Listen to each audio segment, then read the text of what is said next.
दोस्तों स्वागत है आप सभी का। आज की इस वीडियो में हम कवर करने वाले हैं वेरियस ऑर्गेनाइजेशंस।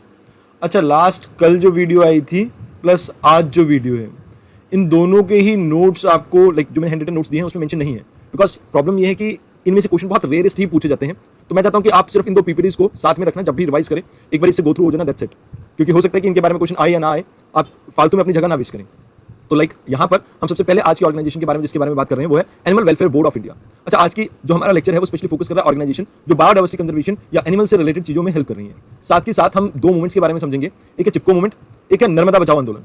तो ये दोनों ही आंदोलन इंपॉर्टेंट है। साथ के साथ चलो अपी को भी देख लेंगे, एक मूवमेंट है कर्नाटका की, सिमिलर है चिपको की तरह ही। तो इन तीन मूवमेंट्स के बारे में हम थोड़ा पढ़ेंगे, बिकॉज रिसेंटली चिपको मूवमेंट के ऊपर एक आर्टिकल इंडियन एक्सप्रेस में पब्लिश हुआ था, तो दैट्स वाई ये थोड़ा इंपॉर्टेंट हो जाता है। और कहीं ना कहीं हम इसे यूज भी कर सकते हैं एग्जाम में, कहीं एग्जाम्पल देना हो या ऐसे राइटिंग में हमें लिखना हो तो we can use it. If we talk about कि ये animal welfare board of India, इसकी एस्टैब्लिशमेंट कौन से एक्ट के अंडर हुई थी, क्या ये स्टैट्यूटरी बॉडी है, तो डेफिनेटली ये स्टैट्यूटरी बॉडी है हमारी। एंड यहाँ पर आपको याद रखना है कि prevention of cruelty to animal act 1960 के तहत इसका फॉर्मेशन हुआ था। एंड ये एस्टैब्लिश की गई थी 1962 में, और इसका जो हेडक्वार्टर है पहले चेन्नई में हुआ करता था, अब बल्लभगढ़ हरियाणा में है। देखिए, एक चीज आपको जो याद रखनी है, कई बार जैसे आपने देखा होगा कुछ इंसान एनिमल्स के साथ अच्छा पेश आते नहीं है, तो ऐसे आदमियों की कंप्लेंट या ऐसे इंसानों की कंप्लेंट आप कहाँ कर सकते हैं, prevention of cruelty to animal act के अंडर इस एनिमल वेलफेयर बोर्ड के पास कर सकते हैं। जैसे मान लीजिए आप किसी दुकान पे गए हैं, वहां पर आपने देखा कि जानवरों को अच्छे से नहीं रखा जा रहा, तो उसकी भी कंप्लेंट आप इसी ऑर्गेनाइजेशन को करते हैं। यहाँ पर आपको इनके एक की पर्सन का नाम याद रखना है, श्रीमती रुक्मणी देवी। ये फर्स्ट चेयरपर्सन थी किसकी, animal welfare board of India की। इन टोटल अगर हम बात करें, ये एडवाइस करती है आपकी ministry of fishery, animal husbandry and dairy को, ताकि जो रूल एंड रेगुलेशन एनिमल्स को ढंग से रखने के लिए पर्याप्त मात्रा में जो स्पेस चाहिए होती है, कितना पानी फूड वगैरह अवेलेबिलिटी चाहिए, और कितनी लाइटिंग वगैरह क्या करना है, उस सभी तरह के स्टैंडर्ड्स ये बताते हैं। एंड वेरी इंपॉर्टेंट, अगर मान लीजिए गवर्नमेंट को कभी भी कंसल्ट करना है किसी भी पॉलिसी को डिजाइन करते हुए, जैसे फिशरीज से रिलेटेड या एनिमल हस्बेंड्री से रिलेटेड या किसी भी तरह की, then government consult this organization. अब अगर बात करी जाए, इसके मेंबर टोटल है 28, जिनका टेन्योर रहता है 3 साल का। अब इसकी फंक्शनैलिटी की बात करें तो सबसे पहले तो मैंने ये बता दिया कि एडवाइस करती है गवर्नमेंट को जो भी मैटर हो आपके एनिमल हस्बेंड्री से रिलेटेड। उसके अलावा एनिमल वेलफेयर ऑर्गेनाइजेशंस जितनी भी हैं उनको ग्रांट देना, ये सभी काम इसी ऑर्गेनाइजेशन, इसी बोर्ड का है। ठीक है जी। साथ के साथ अब्यूज ऑफ एनिमल अगर कोई करता है उसके, या क्रुएलिटी में इन्वॉल्व है, या एंटरटेनमेंट में, जैसे आपने पहले देखा होगा कि फिल्मों में घोड़े दौड़ाए जाते थे, अब घोड़े नहीं दौड़ाए जाते, वीएफएक्स का इस्तेमाल किया जाता है। तो ये सभी चीजें, जैसे सर्कस में हाथी परफॉर्म करते थे और बहुत सी जानवर वगैरह को परफॉर्म कराया जाता था, तो वो सभी चीजों को कौन हैंडल करता है, animal welfare board of India. अब यहाँ पर एक चीज जो आपको याद रखना है कि फाइनेंशियल असिस्टेंस देती है ये बहुत सारी जो रिकॉग्नाइज्ड आपकी एनिमल वेलफेयर ऑर्गेनाइजेशन होती है उनको। साथ के साथ ये बोर्ड आपके लॉ में किसी तरह का चेंज लाना हो, उससे रिलेटेड कोई इशू हो तो वो भी करती है। एंड साथ के साथ और लास्टली ये बोर्ड पब्लिश करती है अवेयरनेस रेजिंग के लिए बहुत सी पब्लिकेशंस वगैरह, या कोई भी जानवर वगैरह कुछ ऐसी चीजों को भी ये प्रमोट करती है। देखिए, ये तो बात हुई animal welfare board of India. पिछले 2-3 साल पहले ये न्यूज में था, बट अभी हाल फिलहाल में न्यूज में नहीं है। तो ऐसी चीजों को आपको ध्यान में रखना कि कौन सी आपकी आर्टिकल्स न्यूज में है। अगर मान लो कभी भी ये न्यूज में आता है तो डेफिनेटली इस पेज को जरूर से रीड कर लेना, बिकॉज हो सकता है अगले पेपर में इसके बारे में क्वेश्चन पूछा जाए। बट अगर न्यूज में नहीं है तो you need not to worry about. करते central zoo authority of India के बारे में। देखिए, सेंट्रल जू अथॉरिटी के बारे में बात करें तो ये भी एक स्टैट्यूटरी बॉडी है जो कि वाइल्ड लाइफ प्रोटेक्शन एक्ट 1972 के अंडर बनी है। अब इसका हेडक्वार्टर है न्यू दिल्ली में और एस्टैब्लिश की गई थी 1992 में। मोस्ट इंपॉर्टेंट थिंग, मिनिस्ट्री किसके अंडर आती है, मिनिस्ट्री ऑफ एनवायरमेंट। वो किसके अंडर थी, ministry of animal husbandry. Now इसके जो चेयरपर्सन है वो भी इंपॉर्टेंट है, बिकॉज मिनिस्टर ऑफ एनवायरमेंट जो भी होगा that person will be chairperson of this organization central zoo authority. 10 members की वो है और एक सेक्रेटरी इसमें इंक्लूडेड है। अब एक चीज मैं बता देता हूं, जैसे भारत में किसी भी जानवर को आप जू में लाना चाहते हैं या जू से बाहर भेजना चाहते हैं तो सभी काम के लिए आपको इस अथॉरिटी से परमिशन चाहिएगी। तो ये ओवरसी करते हैं किस तरह से फंक्शन चल रही है, क्या डेवलपमेंट चल रही है जू में। मान लीजिए कोई नई फैसिलिटी, कोई नया रूल रेगुलेशन लेके आना है जू से रिलेटेड, तो भैया इसके लिए ये अथॉरिटी ही जिम्मेवार है। इनके पास पावर है कि किसी भी, जैसे जू है, आपने कल को मान लो आपने कोई जू खोल ली तो उसको रिकॉग्निशन ये देंगे। ठीक है जी। अगर आपने कोई जानवर लेके आना है, एक्विजिशन करना है तो भी, कैप्टिव एनिमल को लेके आना है अपने यहाँ पर, तो भी परमिशन किसकी चाहिए, सेंट्रल जू अथॉरिटी की। साथ के साथ ये लाइसेंस देते हैं, सर्टिफिकेशन देते हैं, रिकॉग्नाइज करते हैं। अगर कोई ऑफेंस करता है तो उस केस में यही डील करते हैं। तो मतलब इन द सेंस कि मान लीजिए कोई जू अथॉरिटी है, उसने कोई मिस्टेक करी जिसकी वजह से एनिमल मर गया, तो दे विल टेक कि कैसे उसके ऊपर एक्शन लिया जाए, या अगर उस जू के ऊपर बैन लगाना है, क्या करना है, वो सभी चीजें यही हैंडल करते हैं। अब इसमें अगर हम बात करें इनके फंक्शंस के बारे में, तो क्या मिनिमम स्टैंडर्ड्स हम एस्टैब्लिश कर सकते हैं, जैसे हाउसकीपिंग के लिए, वेटनरी केयर के लिए, जिससे एनिमल्स जो यहाँ पर रह रहे हैं इन्हें कोई परेशानी ना हो। ये काम इनका, मतलब स्टैंडर्ड्स एस्टैब्लिश ये करेंगी, उसको इंप्लीमेंट जू करेगी। अब किसी जू को रिकॉग्नाइज करना है कि भैया इसी ग्रांट्स वगैरह सब कुछ मिलता है, टाइम में फंडिंग वगैरह, तो रिकॉग्नाइज भी ये करेगी। और मान लीजिए अगर कोई जू में मान लीजिए कोई जानवर बार बार मर रहे हैं और जिसकी वजह से वो जू काफी डीफेमस हो गया है और पता लगा कि वहां पर ऑफिशियल बड़े करप्ट से हैं, तो उस केस में डी रिकॉग्नाइज करने के लिए भी भैया यही आपका रिस्पॉन्सिबल है। ठीक है जी। याद रखना कि रिकॉग्नाइज भी ये करेगा और डी रिकॉग्नाइज भी ये करेगा। अब मान लो कोई जानवर आप एक्विजिशन करना चाहते हैं, मान लो मैं चाहता हूं कि भैया चीता भारत के अंदर में किसी जू के अंदर भी लेके आऊं, तो मैं आपको लाइन दे देता हूं, तो एक्सचेंज में भी ये पार्टिसिपेट कर सकता है। साथ के साथ अगर किसी को उधार देना है ऐसा भी होता है कई बार, जैसे मान लीजिए कोई ऐसी स्पीशीज है जो भारत में मिलती है और उसका फीमेल जो है वो किसी और देश में भी है, और वो देश के लोग चाहते हैं कि भैया कुछ टाइम के लिए हमें उधार मिल जाए एनिमल, ताकि हम लाइक ब्रीडिंग करवा सकें। तो ब्रीडिंग पर्पस के लिए किसी जानवर को इधर या उधर देना, ये भी काम इन्हीं का है। ये आइडेंटिफाई करता है इंडिजिनस स्पीशीज को जो लाइक वाइल्ड में है, और फिर उनको लाइक कैप्टिव ब्रीडिंग में रखने का काम भी central zoo authority of India का। मींस ऐसा नहीं है कि लाइक कोई भी कैप्टिव ब्रीडिंग के लिए हम एरिया डिसाइड कर लेते हैं।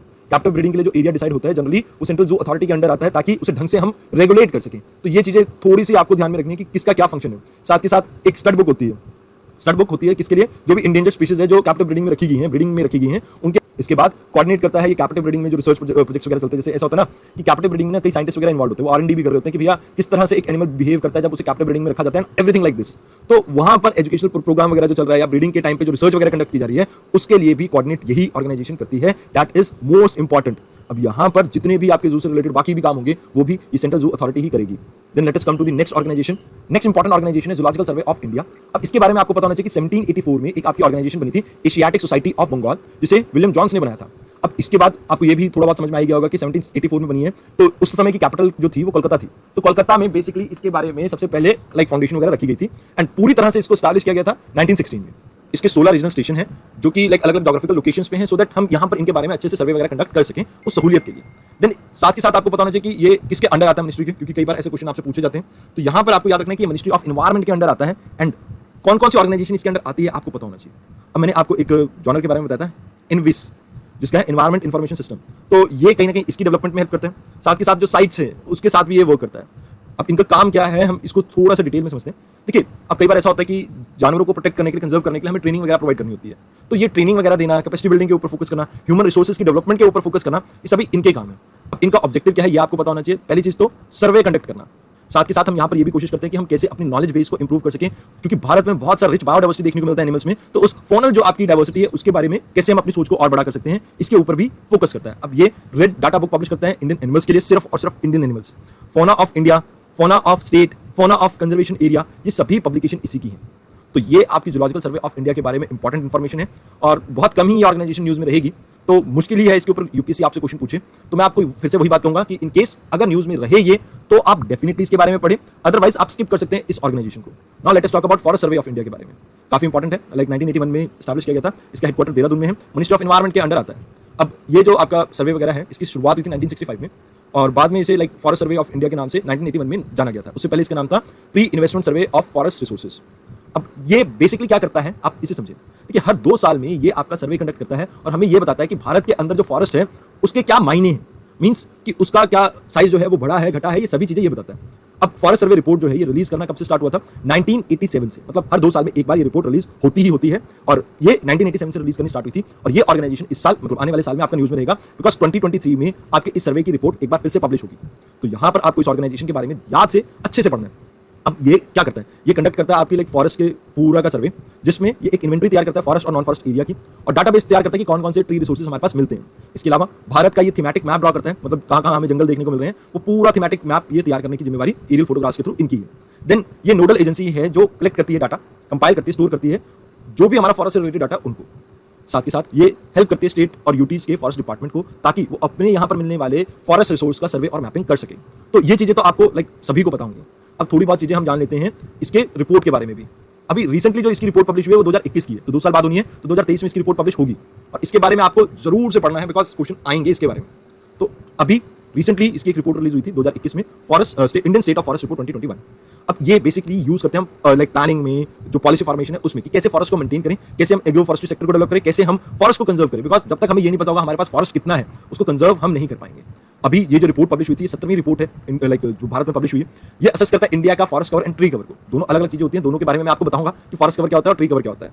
साथ के साथ यहाँ पर एक चीज जो आपको ध्यान देनी है कि अलग अलग कैटेगरीज के फॉरेस्ट होते हैं, जैसे वेरी डेंस फॉरेस्ट, तो जहां पर मान लो 1 यूनिट एरिया में 70% फॉरेस्ट डेंसिटी देखने को मिल रही है, that is very dense forest. Moderate dense में आपकी जो डेंसिटी है 40 to 70% रहेगी। ओपन फॉरेस्ट 10 से लेके 40, और 10 से नीचे अगर कोई चला गया तो उसे स्क्रब कह देते हैं। जैसे आपको हरियाणा में और पंजाब में बहुत कम फॉरेस्ट मिलेंगे, वहां पर जनरली या तो आपको ओपन फॉरेस्ट मिलेंगे या स्क्रब्स मिलेंगे, क्योंकि वहां पर जो पेड़ पौधे हैं वो कम है देखने को। अब फॉरेस्ट कवर क्या होता है, जैसे यहाँ पर मैंने आपको कहा कि फॉरेस्ट कवर कुछ है, तो इसको समझना होगा कि जितना भी लाइक आपका लैंड पार्ट है, लाइक हेक्टेयर्स में हम उसे काउंट कर रहे हैं, जहां पर आपको ट्री पैचेस की कैनोपी की डेंसिटी 10% से ज्यादा दिखते हैं, दैट इज फॉरेस्ट एरिया। मतलब बहुत वेग डेफिनेशन है। फॉरेस्ट एरिया हम किसे कहते हैं कि मान लीजिए 1 हेक्टेयर लैंड है, ठीक है जी, और इसके 10% एरिया में आपको क्या देखने को मिल रहा है, फॉरेस्ट देखने को मिल रहा है, तो that is a forest area. तो यहाँ पर आप सभी उन एरियाज को भी काउंट करते हैं जिन्हें लीगली प्रोटेक्शन मिली है या नहीं मिली है, ओनरशिप किसी के पास हो, चाहे पब्लिक के पास हो, चाहे प्राइवेट इंडिविजुअल के पास हो, किसी भी तरह का लैंड यूज हो, हम उस सभी को इसके अंडर कवर करते हैं। अब कुछ होता है रिकॉर्डेड फॉरेस्ट, ठीक है जी, रिकॉर्डेड फॉरेस्ट एरिया भी एक नाम होता है। इसमें हम सिर्फ उन्हीं फॉरेस्ट को इंक्लूड करते हैं जो गवर्नमेंट के रिकॉर्ड्स में है, रेवेन्यू रिकॉर्ड्स होते हैं ना, जो रेवेन्यू रिकॉर्ड में जो आपको फॉरेस्ट देखने को मिलेंगे उन्हें क्या कहते हैं हम, लाइक रिकॉर्डेड फॉरेस्ट एरिया। अब साथ के साथ कुछ चीजें और भी इसके बारे में, लाइक रिपोर्ट में आपको इसके बारे में बता रहा हूं, आपको कोशिश करनी है कि सेम रिपोर्ट्स जो अगली पब्लिश होती है उसके बारे में भी आपको पता हो। जैसे यहाँ पर देखिए, फर्स्ट टाइम हमने असेस किया टाइगर रिजर्व, टाइगर कॉरिडोर और गिर फॉरेस्ट को। तो अगर फर्स्ट टाइम किसी जगह पे कुछ भी ये फॉरेस्ट सर्वे कंडक्ट कर रहे हैं तो उस चीज को आप डबल स्टार मार्क कर लेना, प्रोबेबिलिटी है कि यूपीएससी उसके बारे में आपसे क्वेश्चन पूछ ले। अब किस तरह की रिपोर्ट रही है, तो ओवरऑल ये कहा गया कि भैया लास्ट 10 सालों में हमारा फॉरेस्ट कवर इंक्रीज हुआ है। लेकिन अगर हम बात करें टाइगर रिजर्व्स की, तो वहां पर हमें इसके अंदर कटौती देखने को मिली है। ओवरऑल हमारा फॉरेस्ट कवर बढ़ा है बट टाइगर कॉरिडोर्स में, बट अगर हम बात करें टाइगर रिजर्व्स की तो यहाँ पर फॉरेस्ट कवर घटा है। साथ के साथ आपको ये पता होना चाहिए कि इस फॉरेस्ट कवर की जो हम बात कर रहे हैं, ये 20 टाइगर रिजर्व में इंक्रीज हुआ है, वेयर एज 32 जो है आपके टाइगर रिजर्व उनमें डिक्रीज हुआ है। ओवरऑल फॉरेस्ट कवर की बात करें तो बक्सा, अनामलाई, इंद्रावती, इन सभी फॉरेस्ट में, लाइक इन सभी एरियाज में आपका टाइगर रिजर्व में एरिया बढ़ा है, वेयर एज हाईएस्ट लॉस जहां पर देखने को मिला दैट इज कवाल, ठीक है जी, बांदर और सुंदरबन। अब कुछ एक चीजें हैं, जैसे ये आपको ज्यादा इस तरह का फैक्ट्स याद करने की जरूरत नहीं है, बट ओवरऑल आप एक बार निगाह मार सकते हैं कि कहां क्या हुआ है, बिकॉज कई बार यूपीएससी स्टेटमेंट्स में ना कोई आलतू फालतू नाम दे दे तो उसको एलिमिनेट करने में आपकी हेल्प कर सकता है। इसके अलावा टोटल इंडिया का फॉरेस्ट कवर जो है वो आपको याद होना चाहिए कि लाइक कितना इंक्रीज हुआ है, अराउंड 2000 स्क्वायर किलोमीटर के अराउंड इंक्रीज हुआ है। ट्री कवर भी इंक्रीज हुआ है इंडिया का। अब देखिए, ट्री कवर आपके कुछ ऐसे पैचेस होते हैं जो आउटसाइड आपके जो रिकॉर्डेड फॉरेस्ट एरिया है उनसे। अब यहाँ पर आपका साइज जो है वो 1 हेक्टेयर से कम होगा। लास्ट में हमने क्या पढ़ा था कि लाइक जो फॉरेस्ट कवर है उसमें जो साइज है 1 हेक्टेयर से ज्यादा है, 1 हेक्टेयर या उससे ज्यादा है। अब ट्री कवर आपको ये याद रखना है कि यहाँ पर जो ट्री की डेंसिटी है like they are less than 10% भी हो सकती है। हमने वहां पर पढ़ा था कि मोर देन 10% जो होगा वो फॉरेस्ट कवर होता है, बट यहाँ पर अगर आपका लाइक जो कवर एरिया है वो भी कम हो, जैसे 1 हेक्टेयर या उससे कम हो, प्लस आपके पास फॉरेस्ट डेंसिटी भी कम हो, तो भी उसे ट्री कवर एरिया में हम काउंट करते हैं। और टोटल जब हम बात करते हैं forest and tree cover area, तो इन दोनों एरिया को हम इंक्लूड करते हैं। अब एक टर्म यूज की जाती है फ्रीक्वेंटली सर्वे में, TOF, that is tree outside forest. Tree outside forest like जो आपके आउटसाइड रिकॉर्डेड फॉरेस्ट एरिया के हैं उन्हें हम कहते हैं, और हो सकता है कि इनका साइज बड़ा भी हो 1 हेक्टेयर से, उससे हमें फर्क नहीं पड़ता है। अब रिकॉर्डेड फॉरेस्ट कौन से होते हैं? देखिए, फॉरेस्ट जो ज्योग्राफिकली एरिया अगर हम बात करें वो गवर्नमेंट के रिकॉर्ड्स में है, ठीक है जी। जैसे इसमें आगे आपके रिजर्व फॉरेस्ट हो सकते हैं, इसमें आपके प्रोटेक्टेड फॉरेस्ट हो सकते हैं, मतलब जो भी इंडियन फॉरेस्ट एक्ट 1927 के अंडर आएंगे उन सभी को हम इसमें काउंट कर सकते हैं। बिसाइड इन दोनों के आपके रिकॉर्डेड फॉरेस्ट में वो एरिया भी आ जाते हैं जो लाइक जो स्टेट के एक्ट के लॉ के अंडर या रेवेन्यू रिकॉर्ड के अंडर फॉरेस्ट कैटेगरी में आते हैं। अब इसके अलावा ना एक टर्म और यूज की जाती है, that is canopy density. Canopy तो आपको पता होगा कि लाइक जो जंगल में आपके जो एरिया देखने को मिला इसे कैनोपी कहते हैं। तो पोर्शन ऑफ एन एरिया, मतलब जो आपके ग्राउंड पे आप देख रहे हैं जो ट्रीज की क्राउन से कवर्ड है, मतलब जो आपको ऐसा लगता है कि जैसे ये पेड़ है, ये पेड़ के घनत्व से, मतलब जो बाहर की तरफ एरिया निकला हुआ है वो एरिया कितना कवर्ड है, उसकी डेंसिटी को हम कहते हैं कैनोपी डेंसिटी। तो ये कुछ चीजें हैं जो आपको लाइक हर बार देखने को मिलेंगी। अब जैसे अगर हम बात करें कुछ एक चीजों के बारे में, मैंग्रोव्स के बारे में अगर हम बात कर लेते हैं, तो मैंग्रोव कवर 0.34% से इंक्रीज हुआ है। अब आने वाले टाइम में ये इंक्रीज होता है डिक्रीज होता है, इसको आपने ध्यान में रखना है, बिकॉज मैंग्रोव्स के बारे में क्वेश्चन है तब भी हम इस डाटा को यूज कर सकते हैं, एंड ओवरऑल अगर हम फॉरेस्ट के बारे में बात करेंगे तब भी हम इसे यूज कर सकते हैं। अगर टोटल कार्बन स्टॉक के बारे में बात करी जाए तो भारत का जो टोटल कार्बन स्टॉक है that is around 7200 million ton के आसपास। मींस कि हमारा जो लाइक इंक्रीमेंट देखने को मिला है फॉरेस्ट कवर के अंदर, उसकी वजह से 79.4 मिलियन टन कार्बन हमारा जो वो है सिक्वेस्ट्रेशन वो और ज्यादा इंक्रीज हुआ है। फॉरेस्ट सबसे ज्यादा लाइक जो अगर हम बात करें 22% अराउंड हमारा जो जंगल है इसके अंदर फॉरेस्ट फायर के चांसेस ज्यादा है, मतलब 22% एरिया वनरेबल है फॉरेस्ट फायर को लेकर। अगर हम बात करें बैम्बू फॉरेस्ट की, ये भी इंपॉर्टेंट है, इसका एस्टिमेट लगाया गया कि 1.5 लाख किलोमीटर के आसपास है, मतलब थोड़ा बहुत कम होगा, अप्रॉक्सीमेटली लेके चलिए। और इसके एरिया के अंडर कमी देखने को मिली है लगभग 10,000 स्क्वायर किलोमीटर की। तो पहले 1.5 लाख, अभी जो है 1.5 लाख स्क्वायर किलोमीटर के आसपास है, और इसमें डिक्लाइन देखने को मिला बैम्बू फॉरेस्ट में। टोटल फॉरेस्ट कवर जो है ट्राइबल डिस्ट्रिक्ट में जितना आता है दैट इज अराउंड 37%। तो ट्राइबल पॉपुलेशन के बारे में जब आप लिखते हैं तो उसमें आप इस चीज को यूज कर सकते हैं डाटा को। एंड ओवरऑल अगर हम बात करें भारत का जो total forest cover means 1 hectare area with 10% and more canopy, तो मतलब यहां पर आप कह रहे हैं कि ऐसे एरिया में 0.22% हमारा फॉरेस्ट एरिया इंक्रीज हुआ है। वेराज ट्री कवर की अगर हम बात करें, अगेन 1 हेक्टेयर से ज्यादा भी हो सकता है, कम भी हो सकता है, नॉट इन दी लाइक जो TOF है आपका उसमें नहीं आता, तो यहां पर 0.76% का इंक्रीमेंट आपको देखने को मिला है। तो इन टुगेदर अगर हम बात करें तो हमें टोटल 0.28% का इंक्रीमेंट देखने को मिला नेशनल लेवल पे, ठीक है जी। और जिसकी वजह से अभी हाल फिलहाल में भारत का जो total tree cover forest and tree cover है दैट इज अराउंड 24.62%। अगर टोटल फॉरेस्ट कवर की बात करी जाए तो भारत का दैट इज अराउंड 21.71%। मतलब कि भारत के अंदर अगर ट्री कवर की बात करें तो 2.91% आपका ट्री कवर है, बाकी आपका फॉरेस्ट कवर एरिया है। तो ये चीजें आपको लाइक रिपोर्ट में से पता होनी चाहिए थी, एंड ऐसी कुछ चीजें आपको याद भी रखनी है। अब कुछ एक चीजें और भी हैं जो आपको लाइक फैक्चुअल डाटा है जो स्टेट सर्विसेज में हेल्प कर सकती हैं। जैसे एरिया वाइज अगर हम बात करें तो मध्य प्रदेश के पास सबसे ज्यादा फॉरेस्ट कवर है। परसेंटेज वाइज अगर बात करें तो मिजोरम के पास सबसे ज्यादा परसेंटेज देखने को मिलती है। सबसे ज्यादा इंक्रीमेंट, चलो साइट्स की बात करें तो नॉर्थ ईस्टर्न इंडिया में हाईएस्ट परसेंटेज फॉरेस्ट कवर का देखने को मिलता है। मैक्सिमम इंक्रीज की बात करें तो आपको याद रखना है ATO क्या है, आंध्र प्रदेश, तेलंगाना, उड़ीसा, इन एरिया में सबसे ज्यादा आपको फॉरेस्ट कवर इंक्रीज होता हुआ दिखाई दिया है। तो इस तरह की चीजें ही आपसे आमूमन यूपीएससी या स्टेट सर्विसेज में पूछी जाती है। अब लाइक अगर हम बात करें ओवरऑल तो 17 स्टेट्स हमारी ऐसी हैं आउट ऑफ 28 जहां पर फॉरेस्ट कवर कितना है 33% से ज्यादा है। टोटल मैंग्रोव जो कंट्री में देखने को मिल रहा है that is around approximately 5,000 kilometre के आसपास है, स्क्वायर किलोमीटर के आसपास है, तो वो भी आपको याद रखना है। एंड इसके अलावा माउंटेन स्टेट्स की बात करें तो यहाँ पर फॉरेस्ट कवर में आपको लॉसेस देखने को मिल रहे हैं। अब क्यों? क्योंकि देखिए चाइना बॉर्डर वगैरह और पाकिस्तान बॉर्डर के कारण क्या हो रहा है कि हम बहुत से डेवलपमेंट प्रोजेक्ट यहाँ पर चला रहे हैं, जैसे रोड कंस्ट्रक्शन भी चल रहा है, फिर हमारी एनर्जी नीड को पूरी करने के लिए यहाँ पर बाकी तरह के भी प्रोजेक्ट्स वगैरह रन कर रहे हैं हम, जैसे मान लीजिए हाइड्रो पावर प्रोजेक्शन ऑल। तो इसकी वजह से बहुत सा इंपैक्ट पड़ रहा है यहाँ के जंगलों में। तो आपको याद रखना कि ये यहाँ पर क्लाइमेट चेंज के लिए पहले ही वनरेबल है, प्लस फॉरेस्ट लॉसेस यहाँ पर देखने को मिल रहा है जो इनकी वनरेबिलिटी को और ज्यादा इंक्रीज करेगा। जेएनके मतलब अगर हम बात करें यहाँ पर वेरी डेंस फॉरेस्ट काफी घट गया है। अब यहाँ पर आपको ज्यादातर देखने को मिलते हैं जो इंक्रीज देखने को मिल रहा है वो ओपन फॉरेस्ट में देखने को मिल रहा है, जहाँ पर फॉरेस्ट की डेंसिटी कम है। मतलब एक चीज जो प्रॉब्लम आपको देखने को मिलती है कि इंडिया में फॉरेस्ट कवर आपका इंक्रीज हो रहा है, बट फॉरेस्ट के जो टाइप है जो इंक्रीज हो रहा है वो ओपन फॉरेस्ट टाइप है थ्रू आउट इंडिया भी, क्योंकि इंडिया में फॉरेस्ट की जो जंगल है उसका जो डेंसिटी है वो कम हो रहा है। अब इसके लिए मैं आपको उदाहरण देना चाहूंगा, आपने एक शायद मूवी देखी होगी अल्लू अर्जुन स्टारर पुष्पा मूवी, उसमें वो क्या करते थे, जैसे मान लीजिए 3 पेड़ खड़े, ठीक है जी, बीच में से एक पेड़ काट के ले गए, एक तो किसी को डाउट नहीं होगा कि पेड़ यहाँ से कट के गया, दूसरा इजीली आप इस चीज को कर सकते हैं, तस्करी को कर सकते हैं, देखने से बाहर से आपको पता नहीं लगेगा कि अंदर क्या कमी चल रही है। तो यहाँ पर ये जो ट्रीज की डेंसिटी कम हो रही है ना, ये भी एक मेजर प्रॉब्लम है। ओपन फॉरेस्ट आपके बहुत इंक्रीज हो रहे हैं, बट फिर भी लाइक प्रॉब्लम आने वाले समय में इंक्रीज कर सकते हैं, बिकॉज फॉरेस्ट आपके काफी फ्रजाइल हो जाएंगे। साथ ही साथ अगर हम बात करें तो हिमालयाज में नॉर्थ ईस्टर्न स्टेट में भी डेवलपमेंट एक्टिविटीज के कारण आपको कुछ एक पार्ट में कमी देखने को मिल रही है फॉरेस्ट कवर के। Forest cover law and conservation area की बात करें, गिर की हम स्पेशली बात करें तो यहाँ पर डिक्रीज हुआ है as compare to previous year. यहाँ पर ये जो डिक्रीज है इसके पीछे कारण क्या है कि हमने जो हैबिटेट इंप्रूवमेंट के लिए कोशिश की ना इन टाइगर्स की, उसकी वजह से ये चीज हमें देखने को मिल रही है। तो जो वेटलैंड एरिया है यहाँ पर लाइक उनके ऊपर भी इंपैक्ट देखने को मिला है थोड़ा बहुत, तो ये चीज भी याद रखना। और साथ ही साथ यहाँ पर एक इन्वेसिव एलियन स्पीशीज मिलती है जिसके कारण ये फॉरेस्ट की डेंसिटी जो है वो कम होती जा रही है। Now let us come to the next important organisation that is botanical survey of India. हाँ देखिए ये ऑर्गेनाइजेशन 1890 में बनी थी, ठीक है जी, और इसके लिए डायरेक्शन दी गई थी सर जॉर्ज किंग के द्वारा। अब एक बार फिर से मैं आपको ये बता दूं, अगर आपका ये ऑर्गेनाइजेशन न्यूज में रहे तो ही पढ़ने की जरूरत है, अदरवाइज इसके बारे में एक बार रीड कर लो, 2 बार कर लो, ज्यादा फोकस करने की जरूरत नहीं है, क्योंकि ये ऑर्गेनाइजेशन अगर न्यूज में नहीं है तो इसके बारे में यूपीएससी शायद ही पूछे। अब ये क्या करता है कि बेसिकली एक डाटा क्रिएट करता है कि भारत में किस तरह के पेड़ कहाँ मिलते हैं, उनका लाइक नीमिंग वगैरह करना, लाइक उनका स्ट्रक्चर वगैरह क्रिएट करना इसी का काम है। ये रेड डाटा बुक क्रिएट करता है प्लांट के तौर पे, और जैसे मान लीजिए कोई जानवर नया फाउंड हुआ है तो उसके लिए कौन रिस्पॉन्सिबल है, जूलॉजिकल सर्वे ऑफ इंडिया। अगर कोई प्लांट स्पीशीज नहीं मिली है उसके लिए कौन रिस्पॉन्सिबल है, ये अगेन ऑफिस कहाँ पर कलकत्ता में 1890 में बनी थी, मिनिस्ट्री ऑफ एनवायरमेंट के अंडर आती है। तो आपने अगर मान लीजिए कोई भी रिसर्च कंडक्ट करनी है, प्लांट से रिलेटेड डॉक्यूमेंटेशन करनी है, डिजिटाइजेशन करनी है, कुछ भी करना है, एडवाइजरी वगैरह कुछ भी चाहिए होगी, तो you go to the botanical survey of India के पास। मतलब यहाँ पर एक्सप्लोर करना, इन्वेंटरी तैयार करना, डॉक्यूमेंटेशन करना, सभी तरह की फाइटो यानी प्लांट की बायोडाइवर्सिटी को, तो ये इनका काम है। साथ ही साथ प्रोटेक्ट करना किसी एरिया को, हॉटस्पॉट्स को लाइक आइडेंटिफाई करके वहां पर प्रोटेक्ट करना, इकोसिस्टम को पर्टिकुलरली प्रोटेक्ट करना, सभी काम इन्हीं के। एक्सी2 कंजर्वेशन अगर किसी क्रिटिकली थ्रेटेंड स्पीशीज की करनी है बोटानिकल गार्डन्स में तो उसके लिए भी परमिशन ये देता है और कहीं ना कहीं स्टैंडर्ड्स वगैरह सेट ये करता है। साथ ही साथ भारत की ये जो national development of like national database of Indian plants, ये एक बुक है जिसको ये खुद मेंटेन करते हैं। साथ ही साथ आइडेंटिफाई करते हैं ये कौन कौन से थ्रेटेंड स्पीशीज है उन्हें रेड लिस्ट में डाला जाता है, फिर उनको किस तरह की कंजर्वेशन एफर्ट्स की रिक्वायरमेंट है वो ये करते हैं, देन पब्लिश करते हैं नेशनल, स्टेट और डिस्ट्रिक्ट लेवल पे क्या क्या पेड़ पौधे मिलते हैं, इस तरह की रिपोर्ट को भी, ताकि एक डाटा मेंटेन करके हम रख सकें और जिससे हम भारत के फ्लोरा एंड फौना को कंजर्व कर सकें। बिकॉज अगर आपके पास डाटा नहीं है तो आप इसे कंजर्व नहीं कर पाएंगे। अब अगली ऑर्गेनाइजेशन है नेशनल बायोडाइवर्सिटी अथॉरिटी। अब इसके बारे में हमने थोड़ा बहुत कल जानने की कोशिश की थी। देखिए आपका बायोडाइवर्सिटी एक्ट आया था 2002 में, तो स्टैट्यूटरी बॉडी बनी है 2003 में, headquarter Chennai, again ministry of environment के अंडर। अब ये स्टैट्यूटरी बॉडी जो है इसको काम क्या दिया हुआ है, सबसे पहले हम ये समझते हैं। मान लीजिए किसी भी तरह का लाइक कोई भी रेगुलेटरी या एडवाइजरी फंक्शन है जो गवर्नमेंट ऑफ इंडिया को conservation, sustainable use of biological resources के बारे में चाहिए, तो उसके बारे में ये गवर्नमेंट को बताता है। मान लीजिए अगर मेरे को कंजर्व करना है किसी प्लांट स्पीशीज को, तो उस प्लांट स्पीशीज को किस तरह से मैं बेटर वे में संभाल सकता हूं, उसकी क्या एनवायरमेंटल कंडीशन रहेगी या कुछ भी रहेगा, उसके बारे में गवर्नमेंट को एडवाइस यही करते हैं। साथ ही साथ जो एक्ट है आपका बायोडाइवर्सिटी वाला, उसके अंडर कोई भी फंक्शन हो जो उस एक्ट को फुलफिल करने के लिए परफॉर्म करना है, वो सभी फंक्शन यही अथॉरिटी परफॉर्म करेगी, और ये सेंटर और स्टेट गवर्नमेंट दोनों की ही हेल्प करेगी कंजर्वेशन एफर्ट में। ये नहीं कि सिर्फ सेंटर की हेल्प करेगी। नेशनल बायोडाइवर्सिटी अथॉरिटी जो है ये सेंट्रल गवर्नमेंट के बिहाफ पे कोई भी मतलब जैसे ग्रांट वगैरह देना हो इंटेलेक्चुअल प्रॉपर्टी राइट का, वो दे सकती है, जो कि आउटसाइड इंडिया ट्रांसफर हो सके। ठीक है जी, मतलब knowledge from India can be transmitted to any other country, but you need to require permission from national biodiversity authority. अगर मान लीजिए इंडियन पर्सन है तो स्टेट लेवल की अथॉरिटी से परमिशन ले सकता है, लेकिन वो आईपीआर जो रजिस्टर करेगा वो विद इन इंडिया रहेगा। अगर आपको बाहर की कंपनी को किसी को बेचना है तो again national biodiversity authority is the company.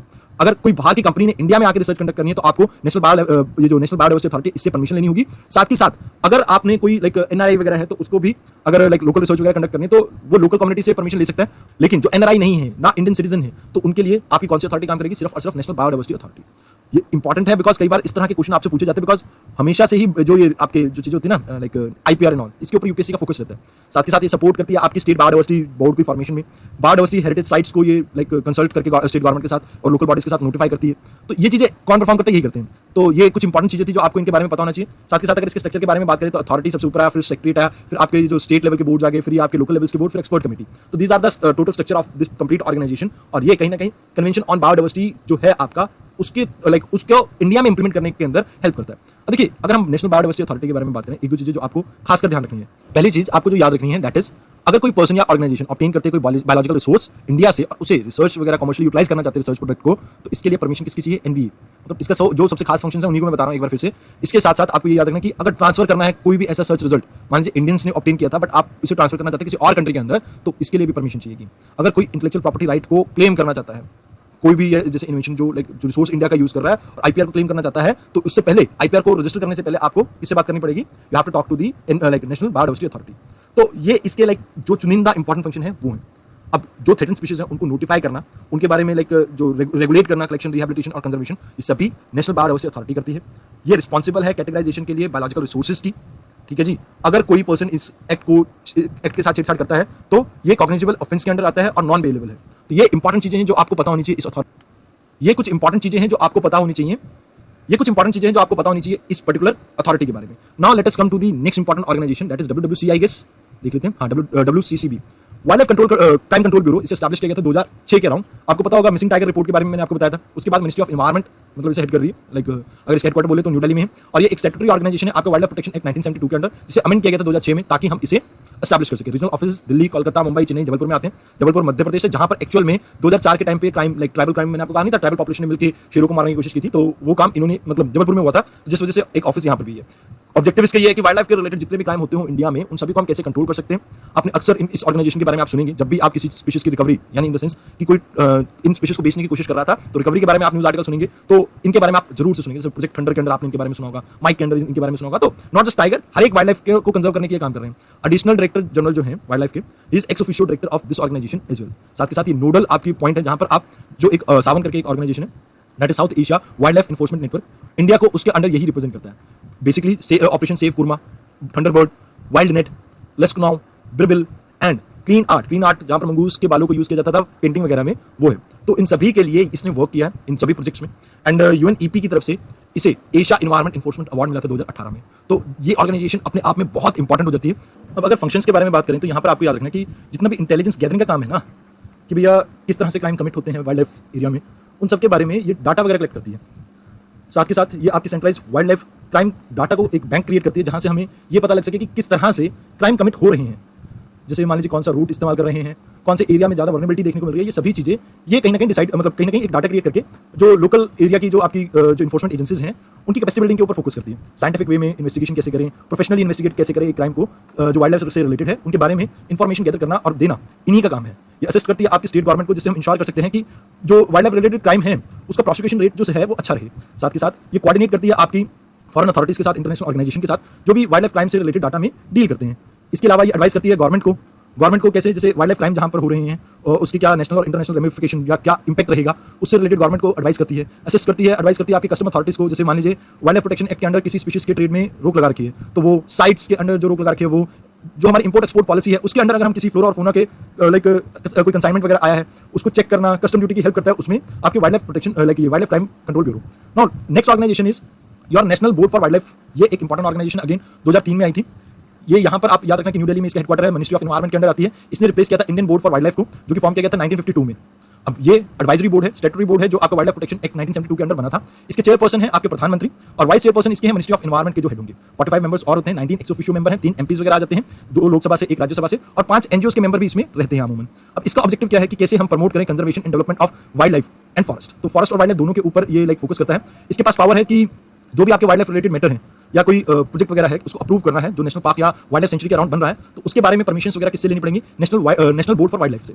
आपको उदाहरण के लिए मैं एक चीज बता देता हूं, जैसे मान लीजिए ये एक आपका प्रोटेक्टेड एरिया है, इसके आसपास कोई फैक्ट्री सेटअप हो रही है, तो उसके लिए परमिशन यहीं से मिलेगी। आप किसी भी नेशनल पार्क या वाइल्ड लाइफ सेंचुरी के एरिया को चेंज नहीं कर सकते विदाउट द परमिशन और अप्रूवल ऑफ इस बोर्ड की, यानी national board for wildlife के। तो ये इसके बारे में इंपॉर्टेंट इन्फॉर्मेशन थी। Now let us talk about national tiger conservation authority. ये लास्ट ऑर्गेनाइजेशन है, ये 2006 में बनी थी। अगेन एक बार फिर से मैं आपको बता देता हूं, मिसिंग टाइगर जो आपका एक आर्टिकल पब्लिश हुआ था 2004 का सिरस्का टाइगर रिजर्व के ऊपर, उसके बाद ये अथॉरिटी बनी थी national tiger conservation authority.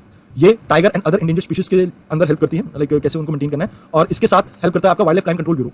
New Delhi में इसका हेडक्वार्टर है एंड मिनिस्ट्री ऑफ एनवायरमेंट के अंडर ये आती है। इसे एस्टैब्लिश किया गया था as a statutory body under wildlife protection act 1972। इसके चेयरपर्सन जो हैं that will be your ministry of minister जो एनवायरमेंट के हैं वो। अब ये एक तरह से हम कह सकते हैं कि जैसे लाइवलीहुड से रिलेटेड जो लोकल पॉपुलेशन के इश्यूज हैं जो टाइगर रिजर्व के आसपास रहते हैं उनको संभालने का काम करती है। स्टेट लेवल जो स्टीयरिंग कमेटी है जो सेटअप की जाती है टाइगर स्टेट्स में, जो हेड करते हैं आपके चीफ मिनिस्टर, तो उनके साथ मिलकर टाइगर रिजर्व को कैसे बेटर वे में मैनेज करें, इसके ऊपर भी इनका फोकस बहुत सा रहता है। तो ये तो सारी ऑर्गेनाइजेशंस हो गई हैं। आइए अब बात करते हैं कुछ इंपॉर्टेंट मूवमेंट्स के बारे में। सबसे पहली इंपॉर्टेंट मूवमेंट है जो आपको याद रखनी है, जिसके बारे में शायद हो सकता है नियर फ्यूचर कोई क्वेश्चन भी आ जाए, that is Chipko movement. Chipko movement है क्या, इसके बारे में थोड़ा डिटेल में समझते हैं। ये एक वुमेन्स मूवमेंट थी बेसिकली। इसकी वैसे तो शुरुआत हम मानते हैं कि 18वीं सदी में हुई थी, बट यहाँ पर आपको ये देखना है कि लाइक वुमेन्स के ऊपर जो इम्पैक्ट था वो ज़्यादा था बिकॉज ऑफ फ्लड, लैंडस्लाइड जो इस एरिया में देखने को मिला बिकॉज ऑफ डिफॉरेस्टेशन और अर्बनाइजेशन के कारण। एक्चुअल में 1973 में हुआ क्या था आपको मैं थोड़ा बता देता हूँ। वैसे तो लाइक एक नॉन वायलेंट आपका प्रोटेस्ट था 1973 का। ये इसका एम क्या था, हम प्रोटेक्ट करें और कंजर्व करें ट्रीज को, और बेस्ट वे में यहाँ पर कोशिश की गई थी कि हम मोबिलाइज करें वुमेन्स को ताकि हम प्रिजर्व कर सके फॉरेस्ट को। अब यहाँ पर एटीट्यूडल चेंज लाने की भी बात की गई थी सोसाइटी में, तो दैट इज वाई कहीं ना कहीं ये इंपॉर्टेंट हो जाता है। अब हुआ ये था कि यूपी के उस समय, मतलब उत्तराखंड में नहीं, यूपी में उस समय चौमाली डिस्ट्रिक्ट आता था। चौमाली डिस्ट्रिक्ट अभी उत्तराखंड में है, आपको ये पता होना चाहिए। यहाँ पर आप देखते हैं कि लाइक जो आपकी चिपको मूवमेंट है, एम्ब्रेस द ट्री, ये वर्ड जो है इसकी शुरुआत हुई थी, बट एक्चुअल में अगर हम इसे देखना चाहें तो 18वीं सदी में इसकी शुरुआत हुई थी। 1973 में नहीं, 18वीं सदी में। और ये राजस्थान की बिश्नोई कम्युनिटी जो थी, राजस्थान की कौन सी कम्युनिटी, बिश्नोई कम्युनिटी। अक्सर आपने नाम सुना होगा, बिश्नोई कम्युनिटी कंजर्वेशन के लिए बहुत ज्यादा न्यूज में रहती है। जैसे ब्लैक बर्ग का जो केस है उसमें सलमान खान के ऊपर जो केस किया गया था वो भी बिश्नोई कम्युनिटी द्वारा ही किया गया था। तो यहाँ की एक लेडी थी अमृता देवी। अमृता देवी ने इसकी शुरुआत की थी, जिन्होंने अपने साथी फेलो जो साथी थे उनके साथ जान तक दे दी थी टू सेव दी फॉरेस्ट। और यहाँ पर हुआ ये था कि जो राजा ऑफ जोधपुर थे उन्होंने कुछ जंगल काटने के लिए कहा था, और जिसके बाद इनकी डेथ हुई थी, इनकी लाइक कई फॉलो वर्कर्स की भी डेथ हुई थी। तो जो राजा थे उन्होंने ये डिसाइड किया कि भैया बिश्नोई कम्युनिटी के जितने भी विलेजेस हैं वहाँ पर फॉरेस्ट को काटा नहीं जाएगा। अब प्रेजेंट जो चिपको मूवमेंट है उसकी शुरुआत कैसे हुई थी, देखिए 1962 के चाइना वॉर के बाद 1963 के आसपास हमने लाइक बहुत सा लाइक डेवलपमेंट प्रोजेक्ट स्टार्ट किए थे उत्तर प्रदेश में, बिकॉज हमें लगा कि काफी इंपॉर्टेंट एरिया है, चाइना के साथ हमारे टसल्स अगर होंगे तो इस रोड रूट्स अगर यहाँ पर डेवलप होंगे तो इससे हम इस मूवमेंट को, जो चाइना के अगेंस्ट हमारा जो लाइक आर्मी की मूवमेंट है, उसको हम इजीली मैनेज कर पाएंगे। तो यहाँ पर कई इंफ्रास्ट्रक्चर डेवलपमेंट प्रोजेक्ट स्टार्ट हुए, तो इसकी वजह से जो फॉरेन की जो पेड़ काटने के लिए जो कंपनीज वगैरह होती है पेड़ों को यूज करती है, उनका लाइक इस फॉरेस्ट रिजर्व पे नजर तो कब से ही थी, बट इन्हें एक मौका मिला तो यहाँ पर पेड़ की कटाई वगैरह स्टार्ट हुई। अब विलेजर्स को लाइक अराउंड लाइक 1970 के आसपास हम देखते हैं कि इस एरिया में फ्लड वगैरह के कारण काफी परेशानी देखने को मिलती है। अब एक तरफ हम यहाँ पर जंगल काटने की परमिशन दे रहे हैं, बट लोकल कम्युनिटी को जो फूड और फोडर के लिए लाइक इसको यूज करते थे जंगलों को, हम वो उन्हें अलाउ नहीं कर रहे थे। तो कहीं ना कहीं ये जो चीज है ये लोकल कम्युनिटी को बहुत चुभी कि भाई आप एक तरफ तो डेवलपमेंट प्रोजेक्ट्स के लिए बेधड़क जंगल काट रहे हैं और हम छोटी छोटी चीजों के लिए भी जंगल में एक पत्ता तक नहीं तोड़ पा रहे। तो इस वजह से एक मूवमेंट स्टार्ट हुई। दूसरा रीजन ये था कि 1970 के दशक में यहाँ पर बहुत से फ्लड वगैरह आए। फ्लड वगैरह किस लिए आए, क्योंकि जो कमर्शियली हम जंगल को काट रहे थे उसकी वजह से। तो यहाँ पर आप ये देखते हैं कि लोगों में गुस्सा आता है गवर्नमेंट की पॉलिसी के अगेंस्ट, क्योंकि लोकल पीपल को तो आप वुड और फ्यूल और फोडर के लिए यूज नहीं करने दे रहे हैं, बट प्राइवेट कंपनीज को आप जंगल काटने के लिए दे रहे हैं। तो यहाँ पर एक एनवायरमेंटलिस्ट थे जिनका नाम है चांदी प्रसाद भट्ट, इन्होंने इसकी शुरुआत करी दशमौली ग्राम स्वराज संघ को बनाकर। अब देखिए ये जो संघ बनाया, ये सब कुछ बनाया, ये बेसिकली गांधीयन फिलॉसफी के ऊपर बेस्ड था, जहाँ पर किसी भी तरह के वायलेंस का इस्तेमाल नहीं किया गया। अब भट्ट ने लोगों को समझाना स्टार्ट किया कि भैया आप जाकर जहां पर भी वुड कटिंग चल रही है, लॉगिंग वगैरह चल रही है वुड की, आप उसे प्रिवेंट कीजिए और एजिटेट कीजिए। अब कंपनीज वगैरह की बाद में आगे चलकर परमिशन वगैरह जो थी, परमिट वगैरह थी, वो कैंसिल कर दी गई। चिपको मूवमेंट को हम वुमन मूवमेंट इसलिए कहते हैं क्योंकि वुमेन जो है इनके जैसे कल्टिवेशन में, एग्रीकल्चर में काफी परफॉर्म करती थी, लाइफ स्टॉक के ऊपर इंपैक्ट पड़ रहा था, बच्चों के ऊपर, एंड फ्लड और लैंडस्लाइड से इनके ऊपर ज्यादा इंपैक्ट पड़ रहा था। तो दैट्स व्हाई वुमेन्स का यहाँ पर डायरेक्ट पार्टिसिपेशन देखने को मिल रहा था। तो कहीं ना कहीं अगर हम बात करें अभी हाल के दिनों में 45th एनिवर्सरी मनाई गई है इसकी, तो एक आर्टिकल पब्लिश हुआ था द इंडियन एक्सप्रेस में, जिसकी वजह से मैं आपके साथ आज ये पूरा इंसिडेंट शेयर कर रहा हूँ। आपको ये भी याद रखना है कि चिपको मूवमेंट जो है बेसिकली इसमें पर्सन थे सुंदरलाल भगुना, जो इकोनॉमिस्ट थे। इन्होंने क्या किया कि लोगों को, विलेजर्स को कहीं ना कहीं एजुकेट किया, उन्हें उत्साहित किया कि भैया वो प्रोटेस्ट करे इस डिस्ट्रक्शन की तरफ, और आगे चलकर इन्होंने एक स्लोगन भी दिया था। और आप ये भी देखते हैं कि प्रधानमंत्री इंदिरा गांधी जी ने उस समय फॉरेस्ट में ट्री कटिंग के ऊपर बैन ही लगा दिया था। तो इनका जो लाइक स्लोगन है आप उसे यूज कर सकते हैं किसी भी अपने एग्जाम में।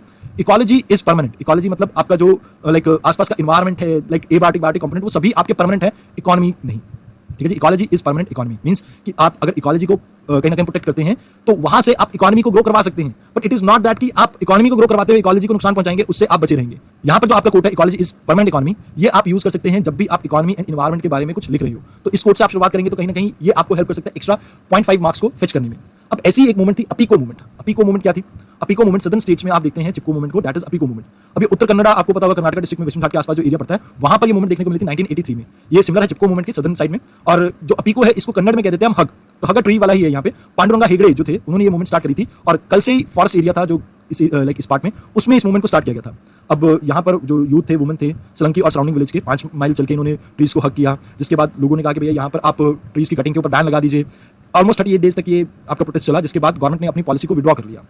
अब ये आपका लाइक बहुत इंपॉर्टेंट चीज है, बिकॉज अक्सर आप ये देखते हो कि जो एरोगेंस है ना आपके फॉरेस्ट डिपार्टमेंट की, उनकी वजह से अक्सर इस तरह की मूवमेंट चलती है। क्योंकि जो ट्रीज कटिंग वगैरह है उसमें क्या होता है कि आप कैंपा फंड के अंडर एफॉरेस्टेशन करते हैं, बट कैंपा फंड के साथ एक और प्रॉब्लम है, ये मोनोकल्चर को प्रमोट करते हैं। मोनोकल्चर इन द सेंस कि ये आपका जैसे जो इस कल से फॉरेस्ट के बारे में बताऊं आपको, इस semi evergreen type of forest को कहीं ना कहीं रिप्रेजेंट करता है। बट यहाँ पर आप पेड़ काट के सिर्फ और सिर्फ टीक के वुड को ही यूज कर रहे थे, टीक को ही उगा रहे थे, तो जिसकी वजह से लोगों को परेशानी थी। क्योंकि जब ये जंगल कटे तो इस एरिया में काफी सारा सॉइल इरोजन देखने को मिला, जो आपके पेरिनियल वाटर रिसोर्सेज थे वो ड्राई होने लगे, जिसके बाद लोगों ने इसके अगेंस्ट आवाज उठाई। इसके थ्री फोल्ड ऑब्जेक्टिव थे। एक तो हम एक्जिस्टिंग फॉरेस्ट कवर को प्रोटेक्ट करें, रीजनरेट करें हम ट्रीज को ताकि हम लैंड की डेन्यूडेशन को रोक सकें। उसके अलावा यूटिलाइज करें हम फॉरेस्ट वेल्थ को प्रॉपर सस्टेनेबल मैनर में। अब ये जो आपके लाइक अपीको फॉरेस्ट मूवमेंट थी, इसमें हमने मेडिसिनल प्लांट्स को भी कहीं ना कहीं प्रिजर्व करने की कोशिश की थी। एंड वेस्टर्न घाट आपका वैसे भी एक फ्रजाइल एरिया है, तो जिस वजह से ये अक्सर आपका लाइक न्यूज में भी रहता है, तो वहां पर आप इस तरह के मूवमेंट का जिक्र कर सकते हैं। जब भी आपसे यूपीएससी क्वेश्चन पूछे वेस्टर्न घाट के बारे में, तो आप अपीको का एग्जांपल दे सकते हैं वहां पर, how we can do conservation. अब तीसरा जो इंपॉर्टेंट मूवमेंट है that is your Narmada Bachao Andolan. Narmada Bachao आंदोलन जो है ये नेटिव ट्राइब्स की एक मूवमेंट थी, सोशल मूवमेंट थी, जो नेटिव ट्राइब्स ने, फार्मर्स ने, एनवायरमेंटलिस्ट, ह्यूमन राइट एक्टिविस्ट, इन सब ने मिलकर स्टार्ट की थी against your Narmada dam project, जो नर्मदा रिवर के ऊपर बनाने की हमने सोची थी। अब यहाँ पर एक्चुअल में है क्या, आप पहले नर्मदा रिवर के बारे में जानिए। देखिए, नर्मदा आपकी ओरिजिनेट होती है अमरकंटक रिवर के मतलब अमरकंटक हिल से, जो कि आपके मध्य प्रदेश में शाहडोला डिस्ट्रिक्ट में लोकेटेड है। ये आपकी मध्य प्रदेश, महाराष्ट्र, गुजरात और राजस्थान, सॉरी ये महाराष्ट्र के इनिशियल कुछ इस तरह से एमएच, गुजरात एंड राजस्थान, इस एरिया से होकर लगभग 312 किलोमीटर का सरफेस एरिया कवर करके, मतलब लाइक टोटल डिस्टेंस कवर करके इट मर्ज इनटू किसके अंदर, अरेबियन सी के अंदर ड्रेन होती है। तो यहाँ पर आपके बहुत सी लाइक इसकी ट्रिब्यूटरीज है, जैसे 41 अराउंड इसकी ट्रिब्यूटरीज है। 3 इंपॉर्टेंट माउंटेन रीजन आती हैं यहाँ पे, जैसे आपकी सतपुरा आ जाती है, फिर आपकी विंध्यास आ जाती है, महाकाल आ जाती है। तो ये तीनों ही इसको लाइक बाउंड करती है एक तरह से इसके आसपास का। और ये जो आपके विलेजेस जो इसके आसपास रहते हैं वो 81% ट्राइबल पॉपुलेशन को होल्ड करते हैं। मतलब जो विलेजेस हैं उसमें जो पॉपुलेशन मिलती है 81% पॉपुलेशन किसकी है, ट्राइबल पॉपुलेशन है, जिसमें आपकी भील कम्युनिटी आ जाती है, आपकी गोंडा कम्युनिटी आ जाती है, इसके अलावा बाइगास आपकी कम्युनिटी है वो आ जाती है, और बाकी और भी आपके बहुत से कम्युनिटीज में आती हैं। अब इसकी मूवमेंट की शुरुआत हुई थी 1985 के आसपास, जब नर्मदा के ऊपर डैम की कंस्ट्रक्शन स्टार्ट हुई थी। ओवरऑल देयर वाज लाइक 3000 से ज्यादा बिग और स्मॉल डैम इसके ऊपर कंस्ट्रक्ट करने की बात की गई थी, और 2 इंपॉर्टेंट प्रपोजल थे, सरदार सरोवर डैम एंड नर्मदा सागर, जिसे आगे चलकर प्रधानमंत्री मोदी जी 2017 में इनॉग्रेट भी करते हैं। तो आपको ये समझना होगा कि जब भारत आजाद हुआ था तो हमारे जो प्रथम प्रधानमंत्री थे जवाहरलाल नेहरू जी, इन्होंने कहा कि हम नर्मदा के ऊपर डैम को कंस्ट्रक्ट करेंगे ताकि हम जो नर्मदा से एक्सेसिव वाटर अरेबियन सी में जा रहा है उसको कंजर्व कर सके और मध्य प्रदेश और गुजरात के जो लोकल पीपल हैं इनकी मदद कर सके। तो यहाँ पर हम इसके ऊपर 2 डैम बनाएंगे, ऐसा उन्होंने प्रोजेक्ट किया था, सरदार सरोवर और नर्मदा सागर। अब इसके बाद ये नर्मदा वाटर डिस्प्यूट ट्रिब्यूनल में जाता है, जहाँ पर नर्मदा वैली डेवलपमेंट प्रोजेक्ट को कहीं ना कहीं अप्रूवल मिलती है। 30 डैम के बारे में यहाँ पर कहा जाता है, 135 मीडियम डैम बनाने की बात की जाती है, और जहाँ पर ये भी कहा जाता है कि सरदार सरोवर की हाइट को इंक्रीज करेंगे हम। तो 1985 में सभी हियरिंग वगैरह खत्म हुई और इसके बाद कंस्ट्रक्शन स्टार्ट हुई आपकी नर्मदा प्रोजेक्ट की। तो यहाँ पर मेधा पाटकर और उनके कुछ कलीग्स ने मिलकर इसका लाइक एनवायरमेंटल असेसमेंट वगैरह किया, मिनिस्ट्री ऑफ एनवायरमेंट को समझाने की कोशिश की। इस प्रोजेक्ट को रोकने के लिए कहीं ना कहीं एक मुहिम स्टार्ट होती है। 1987 में सरदार सरोवर की कंस्ट्रक्शन स्टार्ट होती है और इसकी वजह से काफी सारे लोगों के ऊपर रिहेबिलिटेशन के लिए प्रेशराइज किया जाता है। अब 1990 का दशक आता है, नर्मदा बचाओ आंदोलन में 2000 लोगों ने लाइक 5 दिन के लिए बैठ के, जो उस समय के प्रधानमंत्री थे वीपी सिंह, उनके रेजिडेंस के बाहर लाइक प्रोटेस्ट किया और फिर उन्हें कहा कि भैया इस प्रोजेक्ट को आप रिकंसीडर कीजिए। फिर 1990 के दशक में 6000 लोगों ने फिर से नर्मदा जन विकास संघर्ष यात्रा स्टार्ट की, जहां पर उन्होंने 100 किलोमीटर तक की पैदल यात्रा स्टार्ट की। 1991 में बाबा आमटे भी इससे जुड़ गए, जिन्होंने 7 मेंबर्स ने मिलकर हंगर स्ट्राइक स्टार्ट की। तो कुछ इस तरह से इस प्रोजेक्ट के बारे में लाइक आपका सब कुछ चल रहा था, प्रोटेस्ट वगैरह चल रहा था, एंड आगे चलकर लाइक कंस्ट्रक्शन स्टार्ट हुई 1999 में, फिनिश की गई 2006 में, और जिस समय इसकी हाइट रही 163 मीटर सरदार सरोवर की। इसे इनॉग्रेट किया प्रधानमंत्री मोदी ने 2017 में, ये तो मैंने आपको बता दिया। अब इससे वर्ल्ड बैंक भी जुड़ा हुआ है। कैसे? वर्ल्ड बैंक ने नर्मदा प्रोजेक्ट के लिए अप्रूवल दिया आपके जो ट्रिब्यूनल का जो जजमेंट आया उसके बाद। अप्रॉक्सीमेटली जो वर्ल्ड बैंक है इसमें $450 मिलियन इन्वेस्ट करने वाला था, और गलती इनसे ये होगी कि इन्होंने लोकल पीपल, इंडिजिनस पीपल से कंसल्ट नहीं किया। तो मेधा पाटकर जो इसमें काफी प्रोटेस्ट कर रही थी, उन्होंने 1989 में वाशिंगटन डीसी जाकर बैंक को बताया कि भैया इस प्रोजेक्ट से लोगों के ऊपर काफी इंपैक्ट पड़ सकता है। तो कहीं ना कहीं आपकी वर्ल्ड बैंक ने अपनी इंडिपेंडेंट रिव्यू कमेटीज गठित की, जिसको मॉरिस कमीशन के नाम से जाना जाता है, और इन्होंने ये कहा कि भैया यहाँ पर रीसेटलमेंट में बहुत से वायलेशन है। तो 1993 में वर्ल्ड बैंक ने इस प्रोजेक्ट के लिए पैसा देना कैंसिल कर दिया। ओवरऑल ये प्रोजेक्ट कहीं ना कहीं आंदोलन एक तरह से आप ये कह सकते हैं कि काफी सक्सेसफुल रहा, जहां पर नर्मदा के ऊपर जो इंपैक्ट पड़ रहा था वो कम कर दिया गया।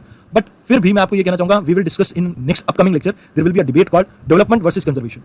ये डिबेट बहुत इंपॉर्टेंट है, क्योंकि अक्सर आप जब भी यूपीएससी के क्वेश्चंस को अटेम्प्ट करेंगे एनवायरमेंट सेक्शन में, तो ये डिबेट हर बारी वहां पर आपको देखने को मिलेगी। डिबेट ये है कि देखिए हमारे पास जनमानस बहुत ज्यादा है, like we are around 130 crore people, and इन लोगों को लाइवलीहुड प्रोवाइड करना, इन लोगों को कहीं ना कहीं इलेक्ट्रिसिटी प्रोवाइड करना, बेसिक एमिनिटी प्रोवाइड करना, ये हमारा काम है। गवर्नमेंट इसके प्रति वचनबद्ध है। तो डेवलपमेंट इसके लिए कहीं ना कहीं नेसेसरी है, और डेवलपमेंट करते हुए एनवायरमेंट के ऊपर इंपैक्ट आना भी थोड़ा लाजमी हो जाता है। तो हमारी कोशिश क्या रहनी चाहिए? हमारी कोशिश रहनी चाहिए कि हम कैसे ये जो डेवलपमेंटल प्रोजेक्ट है इसके इंपैक्ट को हम कम कर सकें, ताकि आने वाली जनरेशन के ऊपर इसका इंपैक्ट कम रहे। सस्टेनेबली वे में हम कैसे अपने रिसोर्सेज को मैनेज कर सकते हैं, इसके ऊपर हमारा ये डिबेट रहेगा। अब एक बार हम एनवायरमेंटल डिग्रेडेशन टॉपिक को कंप्लीट कर लेंगे, उसके बाद हम इसके बारे में बेहतर तरीके से समझ पाएंगे। बिकॉज देखिए अभी हम सिर्फ बायोडाइवर्सिटी पर्सपेक्टिव से इसे डिस्कस कर पाएंगे, बट आने वाले लेक्चर में हम एयर क्वालिटी, वाटर जो पोल्यूशन है, और उसके अलावा लाइक फॉरेस्ट डिग्रेडेशन, डेजर्टिफिकेशन, इन सभी टॉपिक को जब समझ जाएंगे, उसके बाद इस टॉपिक के ऊपर डिस्कशन करना थोड़ा हमारे लिए इजी रहेगा, बिकॉज हम इन चीजों को इजीली रिलेट कर पाएंगे। तो तब तक के लिए हम इस टॉपिक को, डेवलपमेंट वर्सेस कंजर्वेशन को, नहीं पढ़ेंगे।